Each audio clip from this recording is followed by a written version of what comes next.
టీఎస్1 ప్రేక్షకులకు నమస్తే. మార్చిలోగా గ్రూప్ 1 నియామకాలు పూర్తి. సివిల్స్కు తెలంగాణ నుంచి ఎక్కువ మంది ఎంపిక కావాలని ముఖ్యమంత్రి రేవంత్ రెడ్డి ఆదేశించారు. సివిల్స్ మెయిన్స్ రాత పరీక్ష ఉత్తీర్ణులైన అభ్యర్థులను సీఎం రేవంత్ రెడ్డి, ముఖ్యమంత్రి, ఉప ముఖ్యమంత్రి బట్టి విక్రమార్క, చిత్రంలో రఘుత్తంరెడ్డి, భానుప్రసాద్, విజయరామరావు, కొన్ననేని శాంతికుమారి, తుమ్మల కుర్రం కన్నయ్య, అనిల్ కుమార్ రెడ్డి, సత్యనారాయణరావు తదితరులు. నేడు ఏసీబీ ముందుకు కేటీఆర్, రేపు ఈడీ ఎదుట ఫార్ములా ఈ రేస్ కేసులో దర్యాప్తు ముమ్మరం. ఫార్ములా ఈ రేస్ కేసులో అవినీతి నిరోధక శాఖ, ఏసీబీ, ఎన్ఫోర్స్మెంట్ డైరెక్టరేట్, ఈడీ దర్యాప్తు ముమ్మరం చేశాయి.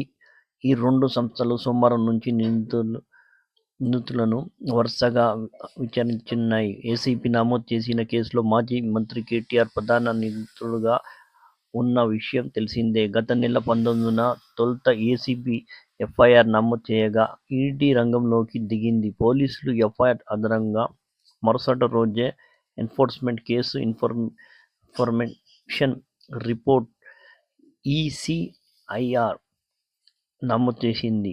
ఈడీ తక్షణ స్పందనపై రాజకీయ వర్గాల్లో ఆసక్తికర చర్చ జరిగింది. కేటీఆర్ను ఈ నెల 7న విచారణకు రావాలని గత నెల 28నే ఈడీ సమన్లు జారీ చేయగా, అంతకు ఒక రోజు ముందే ఈ నెల 6న తమ ఎదుట విచారణకు హాజరు కావాలని ఏసీబీ ఈ నెల 3న నోటీసులు ఇచ్చింది.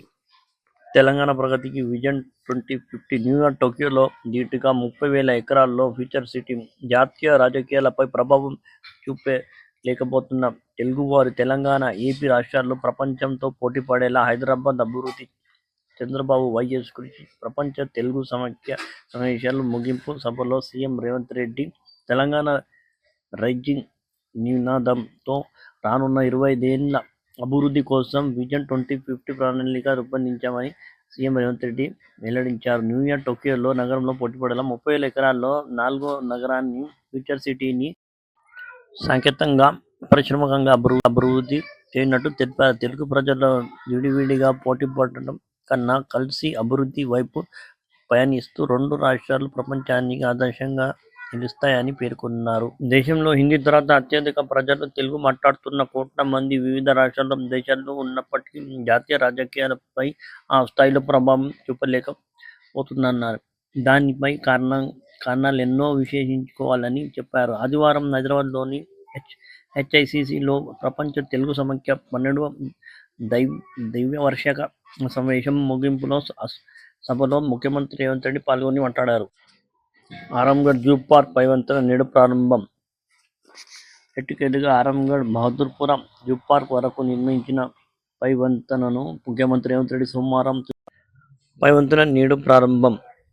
ఎట్టకేలి ఆరాంఘర్ బహదూర్పుర జూ పార్క్ వరకు నిర్మించిన పైవంతెన ముఖ్యమంత్రి రేవంత్ రెడ్డి సోమవారం జూ పార్క్ ఎదురుగా ప్రారంభించనున్నారు. గత ఏడాది డిసెంబర్లో ప్రారంభించడానికి ఏర్పాటు చేసిన తమ పరిధిలో కార్యక్రమం చేయాలని ఇటు రాజేంద్ర నగర్ ఎమ్మెల్యే ప్రకాష్ గౌడ్, అటు ఎంపీ అసదుద్దీన్ వర్గాలు పట్టుబడంతో వాయిదా వేసినట్లు సమాచారం. పరామర్శంలో ఆ జోస్యంపై ఈనాడులో కథనం సైతం ప్రారంభమైంది. నగరంలోనే రెండో అతిపెద్ద నగరంలోనే ఈ పైవంతెన రెండో అతి పెద్దది. దాన్ని 3.9 కిలోమీటర్ల 6 లైన్ల విస్తరించారు. ఎస్ఆర్డీపీ నిధులు రేట్ 360 కోట్లు ఖర్చు చేశారు. భూసేకరణతో కలిపి 799 కోట్లు వ్యయం చేశారు. రాజేంద్ర నగర్ పరిధిలో సర్దార్ వల్లభాయ్ పటేల్ జాతీయ పోలీస్ అకాడమీ నుంచి మరో ఎగువ మార్గంలో పనులు కొనసాగుతున్నాయి. శంషాబాద్ విమానాశ్రయానికి సహకారం. ఈ వంతెన అందుబాటులోకి వస్తే బెంగళూరు జాతీయ రహదారి మీదుగా తక్కువ సమయంలో శంషాబాద్ విమానాశ్రయానికి చేరుకునే అవకాశం ఉంది. దూర ప్రయాణాలు చేసే వాహనాలకు ట్రాఫిక్ చిక్కులు తొలగుతున్నాయి. బాతాబస్తీ వాసులు శంషాబాద్ విమానాశ్రయం చేరుకోవాలంటే నగర దాటి పీవీఎన్ఆర్ వంతెనను ఆశ్రయించేవారు.